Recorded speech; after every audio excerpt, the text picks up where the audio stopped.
ആകാശവാണി. നമസ്കാരം. പ്രത്യേക വാർത്താ ബുള്ളറ്റിൻ വായിക്കുന്നത് വിജേഷ്. പശ്ചിമേഷ്യയിൽ സംഘർഷം അയവില്ലാതെ തുടരുന്നു. ഏപ്രിൽ 6-നകം ഹോർമൂസ് കടലിടുക്ക് തുറന്നില്ലെങ്കിൽ ഇറാനിലെ ഊർജ്ജ നിലയങ്ങൾ ലക്ഷ്യമിട്ട് കൂടുതൽ ശക്തമായ ആക്രമണം നടത്തുമെന്ന് US പ്രസിഡന്റ് ഡൊണാൾഡ് ട്രംപ് സമൂഹമാധ്യമത്തിൽ അറിയിച്ചു. ഇറാൻ സംഘർഷത്തിൽ പിന്തുണ നൽകാത്ത നാറ്റോ സഖ്യകക്ഷികൾ നിഷ്ക്രിയരാണെന്ന് വിമർശിച്ച ട്രംപ് US സൈനിക വിഭവങ്ങൾ യുക്രൈനിൽ നിന്ന് പശ്ചിമേഷ്യയിലേക്ക് നീക്കുമെന്നും വ്യക്തമാക്കി. യുദ്ധം അവസാനിപ്പിക്കാനായി അമേരിക്ക മുന്നോട്ടുവച്ച 15 നിർദ്ദേശങ്ങളടങ്ങിയ സമാധാന കരാർ ഏകപക്ഷീയമാണെന്നാണ് ഇറാനിയൻ വിദേശകാര്യ മന്ത്രാലയം പ്രതികരിച്ചത്. ഇതിനു പകരം 5 ഉപാധികൾ ഇറാൻ മുന്നോട്ടുവച്ചു. അതേസമയം സംഘർഷം അടിയന്തരമായി ലഘൂകരിക്കാൻ അന്താരാഷ്ട്ര സമൂഹം ഇടപെടണമെന്ന് ഐക്യരാഷ്ട്രസഭ അഭ്യർത്ഥിച്ചു. കോവിഡ് മഹാമാരിക്ക് സമാനമാണ് നിലവിലെ സംഘർഷ സാഹചര്യമെന്ന് റഷ്യൻ പ്രസിഡന്റ് വ്ളാദിമിർ പുടിൻ പ്രതികരിച്ചു.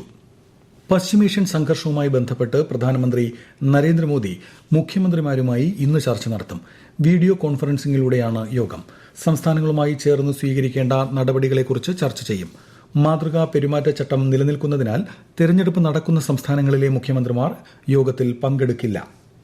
രാജ്യത്തെ പെട്രോളിയം LPG വിതരണ സംവിധാനം പൂർണ്ണമായും സുരക്ഷിതവും നിയന്ത്രണ വിധേയവുമാണെന്ന് കേന്ദ്ര സർക്കാർ വ്യക്തമാക്കി. രാജ്യത്ത് 74 ദിവസത്തെ മൊത്തം കരുതൽ ശേഖരമുണ്ട്. ക്രൂഡ് ഓയിൽ ഉൽപ്പന്ന ശേഖരം, തന്ത്രപരമായ സംഭരണം എന്നിവ ഉൾപ്പെടെ 60 ദിവസത്തേക്കുള്ള ശേഖരം സജ്ജമാണ്. ചില്ലറ വിൽപ്പന കേന്ദ്രങ്ങളിൽ ആവശ്യത്തിന് ഇന്ധനമുണ്ടെന്നും രാജ്യത്തെവിടെയും പെട്രോൾ, ഡീസൽ, LPG ക്ഷാമമില്ലെന്നും പെട്രോളിയം പ്രകൃതിവാതക മന്ത്രാലയം അറിയിച്ചു. പശ്ചിമേഷ്യൻ സംഘർഷങ്ങളുടെ പശ്ചാത്തലത്തിൽ രാജ്യത്ത് ലോക്ഡൌൺ ഏർപ്പെടുത്തണമെന്ന തരത്തിൽ നടക്കുന്ന പ്രചാരണം അടിസ്ഥാനരഹിതമാണെന്ന് കേന്ദ്രമന്ത്രി ഹർദീപ് സിംഗ് പുരി. ഇത്തരത്തിൽ ഒരു ശുപാർശ കേന്ദ്ര സർക്കാരിന്റെ പരിഗണനയിൽ ഇല്ലെന്ന് അദ്ദേഹം വ്യക്തമാക്കി. ഐക്യരാഷ്ട്രസഭ സുരക്ഷാ കൌൺസിൽ പരിഷ്കാരങ്ങൾ ആവശ്യമാണെന്ന് വിദേശകാര്യമന്ത്രി S. ജയശങ്കർ.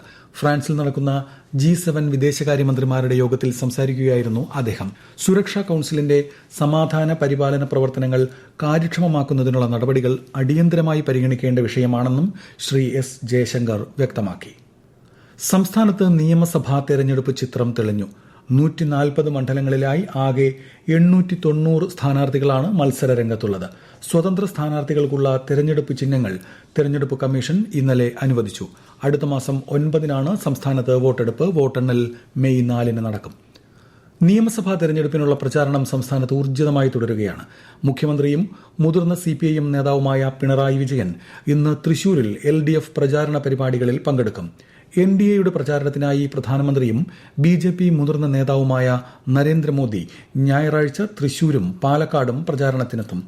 പ്രചാരണത്തിനായി അദ്ദേഹം അടുത്ത മാസം 4-ന് കോട്ടയത്തും തിരുവനന്തപുരത്തും എത്തും.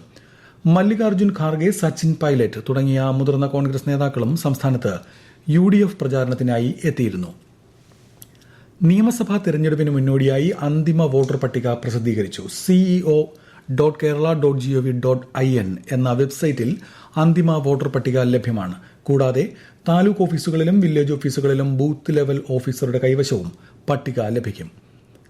സീൽ വിവാദത്തിൽ പ്രതികരിച്ചവർക്കെതിരെ നടപടി സ്വീകരിച്ച സംഭവത്തിൽ അപലപിച്ച് മുഖ്യമന്ത്രി പിണറായി വിജയൻ.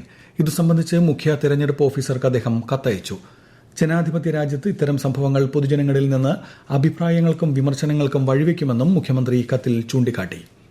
യുവജനങ്ങളിൽ വോട്ടിംഗ് ശതമാനം ഗണ്യമായി കുറഞ്ഞുവരുന്ന സാഹചര്യത്തിൽ വോട്ടവകാശത്തിന്റെ പ്രാധാന്യം ശക്തമായി സമൂഹത്തിലേക്ക് എത്തിക്കുന്നതിനായി എന്റെ വോട്ട് എന്റെ ശക്തി സംസ്ഥാനതല വോട്ടർ ബോധവൽക്കരണ ക്യാമ്പയിന് നാളെ തുടക്കമാകും.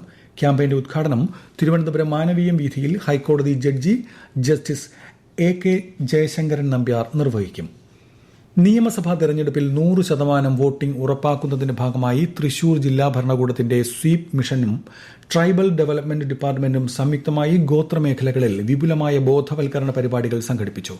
മാരാങ്കോട്, ശാസ്താംപൂവം, കാരിക്കടവ് എന്നീ ആദിവാസി ഉന്നതികൾ കേന്ദ്രീകരിച്ചാണ് പ്രവർത്തനങ്ങൾ നടന്നത്.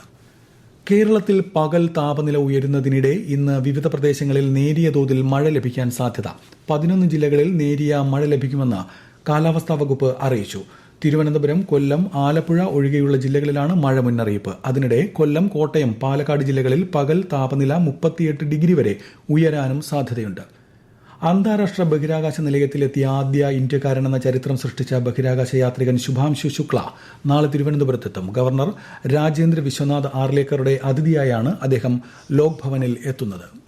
പ്രത്യേക വാർത്താ ബുള്ളറ്റിൻ കഴിഞ്ഞു. അടുത്ത വാർത്താ പ്രക്ഷേപണം ഉച്ചയ്ക്ക് 12:30.